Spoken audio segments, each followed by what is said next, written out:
BRS లేకపోతే తెలంగాణలో అభివృద్ధి ఆశించిన స్థాయిలో జరిగేది కాదన్నారు మాజీ మంత్రి హరీష్ రావు. ప్రజలు ఏ పాత్ర ఇచ్చినా బీఆర్ఎస్ తెలంగాణ ప్రయోజనాల కోసమే పనిచేస్తోందన్నారు. మాయమాటలతో రాష్ట్రంలో అధికారం చేపట్టిన కాంగ్రెస్ పార్టీ ఇచ్చిన హామీలను నెరవేర్చడంలో విఫలమైందని మండిపడ్డారు హరీష్ రావు. అంతకుముందు బీఆర్ఎస్ సిల్వర్ జూబ్లీ సభ ఏర్పాట్లను పార్టీ నేతలతో కలిసి పరిశీలించారు. నేతలందరూ సమన్వయంతో సభ సక్సెస్ చేయాలని దిశానిర్దేశం చేశారు హరీష్ రావు. అన్ని ఏర్పాట్లు కూడా పూర్తయినాయి.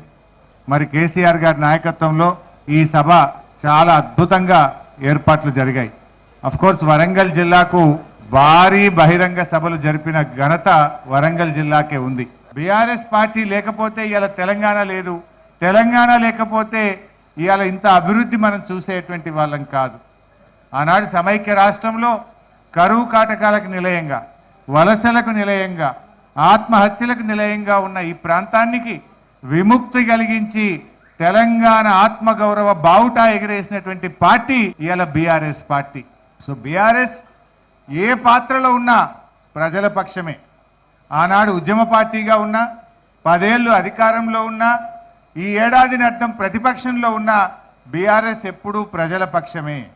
ప్రజలు ఏ రోల్ ఇచ్చినా ప్రజల ఆకాంక్షల కోసం పనిచేసేటువంటి పార్టీ ఇవాళ బీఆర్ఎస్ పార్టీ. డైరెక్షన్లెస్ ప్రభుత్వం అయింది. క్యాబినెట్లో కాంగ్రెస్ ప్రభుత్వంలో ఒక శృతి లేదు, తలా ఒక మాట మాట్లాడుతూ ఉన్నారు. ఇవాళ రాష్ట్ర ఆదాయం తగ్గుముఖం పట్టింది. బీఆర్ఎస్ ప్రభుత్వం ఉండగా ఏటా 12% రాష్ట్ర ఆదాయాన్ని పెంచింది బీఆర్ఎస్. సంపద పెంచింది, పేదలకు పంచింది.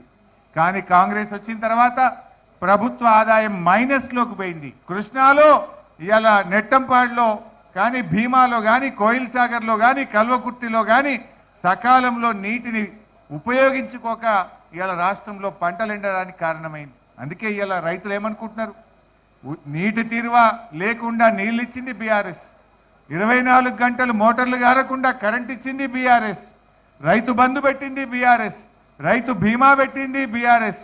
రైతుల కోసం కృష్ణా గోదావరి జలాల మీద పెండింగ్ ప్రాజెక్టులను పూర్తి చేసి కొత్త ప్రాజెక్టులు కట్టి ఇవాళ ధాన్యం ఉత్పత్తిలో తెలంగాణ నంబర్ 1గా నిలిపింది కూడా బీఆర్ఎస్. అందుకే ఈ సభకు రైతులు పెద్ద ఎత్తున వస్తూ ఉన్నారు.